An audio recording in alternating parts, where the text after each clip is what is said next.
belated Merry Christmas. And I just wanted to make a short video. I'm going to try to make this under 10 minutes, so I want to get right into this. The reason why I'm making this video today is because I want to go over some of the points about this the Iranian deal that's going on. I believe that a lot of what's going on is a false flag, and I believe that the blaming of Iran for recent events has only been to further, escalate in provoking Iran to a conflict. That's the way I see it. That's what my opinion is that the president, Mr. Trump, has been provoking Iran, and the United States has been blaming Iran for so many things, and it's just leading to an escalation, to an inevitable conflict. I believe it's going to end in a war. I don't know for sure, honestly, if that's going to what's going to happen. I know that the next few days and few weeks are going to determine whether we go to war with Iran or not. It's my prayer that we do not. I pray for peace. I pray for wisdom for the president. I pray that he would open his eyes to the truth and see God rather than man. So time won't tell. But I want to talk about this because a lot of what's going on in the news and in the media, both on the right and on the left. So take Fox News or take CNN. It really doesn't matter. They're both spreading a narrative that they want you to believe that Iran is directly responsible for attacking the United States of America. And I'm telling you, it's just not true. It's not true. So let's go over a couple of really quick points. One, the base in Kirkuk that was attacked, that supposedly and allegedly had a U.S. contractor killed. That base is used for coalition forces, the coalition being an Iraqi coalition of countries and nations against ISIS. And Iran is a part of that coalition. Just in case, you don't get that from the media. That Soleimani was responsible for the creation of militia groups. And it's something, his organization is something like the mobilization of militias or something like that. So he is directly responsible for creating militias to deal with ISIS. By the way, successful. He was a coalition member, and he was successful what he did because ISIS was overthrown.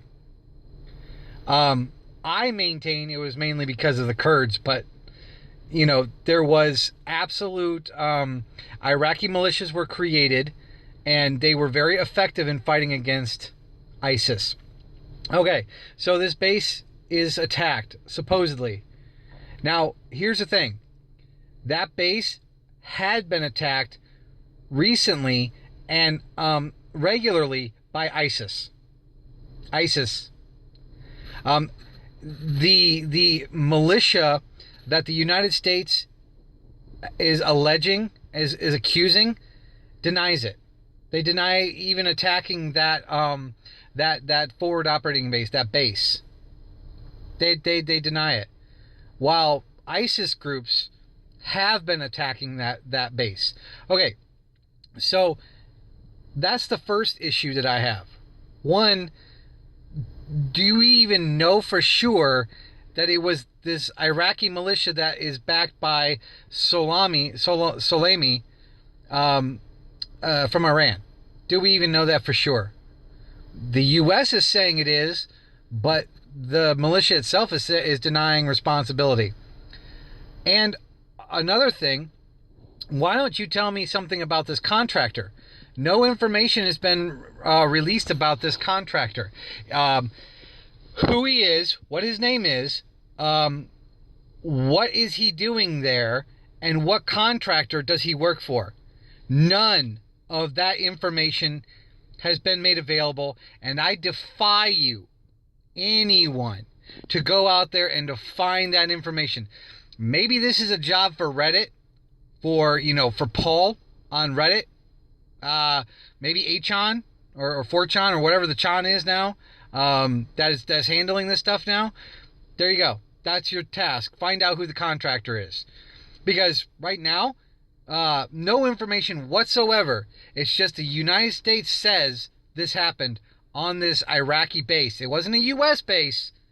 It was an Iraqi base created for this coalition against ISIS. Okay, so U.S. says that this militia attacked. Militia denies it.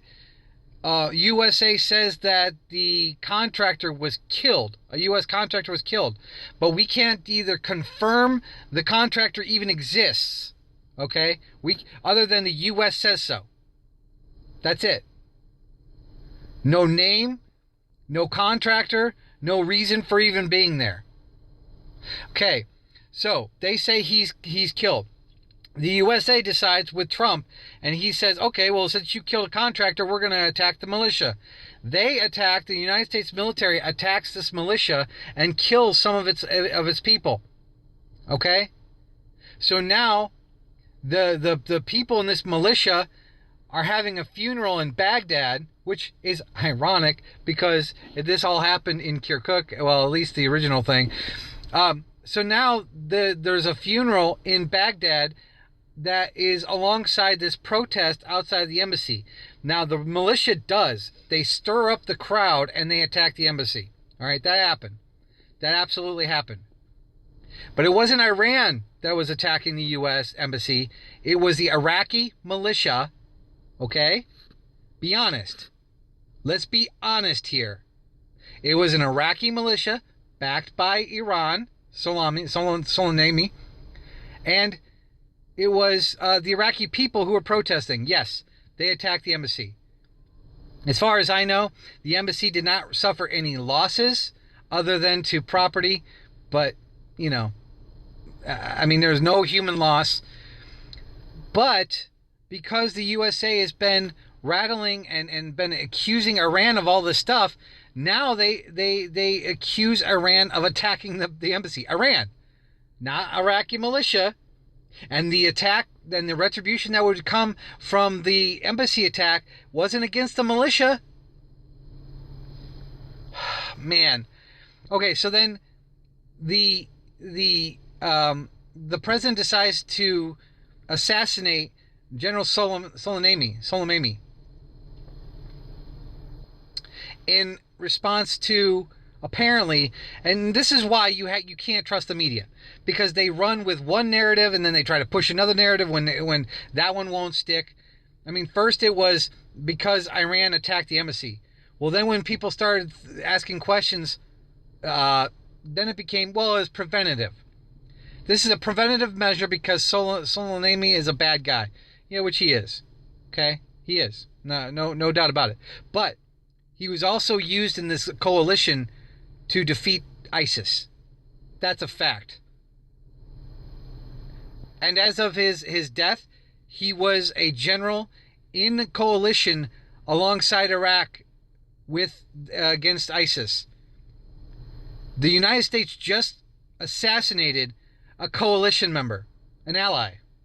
Whether we like him or not, whether he was a bad guy or not, we killed an ally. Okay, so now the USA says, hey, we killed Soleimani because it was a preventative nature. Or when that narrative doesn't work, it's because of all of the military assets we've lost in lives and in equipment. Except, and I don't mean this to mean callous but the military is an asset, is a tool.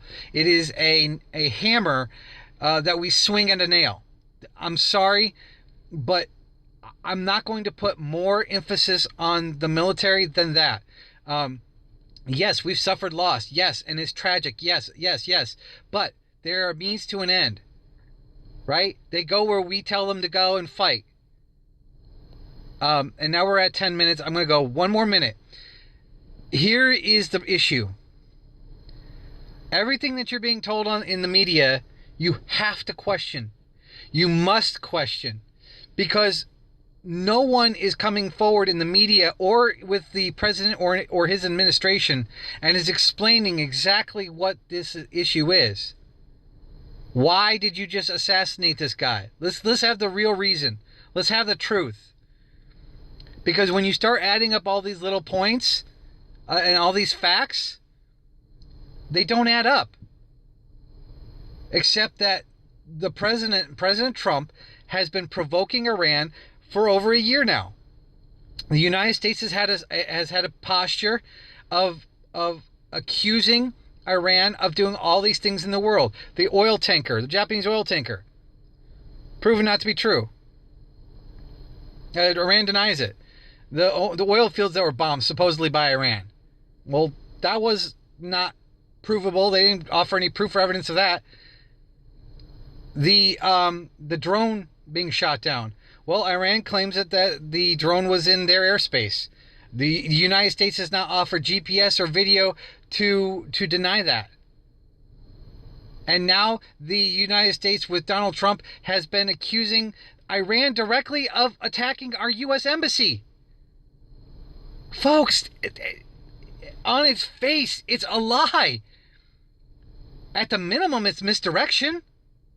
I'm telling you, they're going to get their war. Trump is going to get their war. The mechanism and the machine of government is going to get its war. Is all I can say. But these are the facts. This is a false flag. I don't know what the real reason is. But we need to wake up, and we need to start asking questions and demanding answers. And the first one is this. Find out who that contractor was. Prove me wrong with one piece of information. I want to know who he is, who he worked for, why he was there. And then I want actual evidence. I want to talk to his family. I want to see when his funeral is, because I believe that was all a lie. I just do. Based on everything else that the U.S. has done and offered no proof or evidence of. Well, if that's the main reason, if that's what started this whole thing, if that is the starting point of assassinating a general of a coalition member, well, prove it. Okay. I tried to keep this at 10 minutes. I'm going to go right now. I'm going to go ahead and sign off. I pray for peace. I don't want a war with Iran. I don't. I would have much preferred a tactful retreat, one that allowed us to remove assets without it becoming a target for terrorists, But I do pray for peace. But I find it ironic that Trump himself was talking about how the president, Obama, was going to start a war with Iran just to get reelected. Did he change his mind all of a sudden? Or is he a hypocrite and a liar? I pray that the president will seek out truth. I pray that he will seek out God's wisdom. Because right now, we are headed for war. That's just the way it is. And if you're not willing to ask the hard questions, like why and how did we get here? And where's the proof and the evidence for all these attacks? And Iran is not a good country. They are, the Islamic faction of their country that is radical. They want destruction to bring in the Mahdi. It's part of their religious belief in the Quran. But that doesn't mean they're guilty of this. And the way I look at this, it looks like the United States is the provocateur. We struck first. we assassinated. And I don't know about you, but that's not who we are. At least, that's not what I believe in. That's not my constitutional republic. The power needs to go back to Congress. Patriot Act needs to be repealed. The War Powers Act needs to be repealed. The open authorization of military force against terrorism needs to be repealed. And Congress needs to be responsible for war again. That's just my opinion. Just a constitutional guy here. But, alright guys. Till next time, signing off.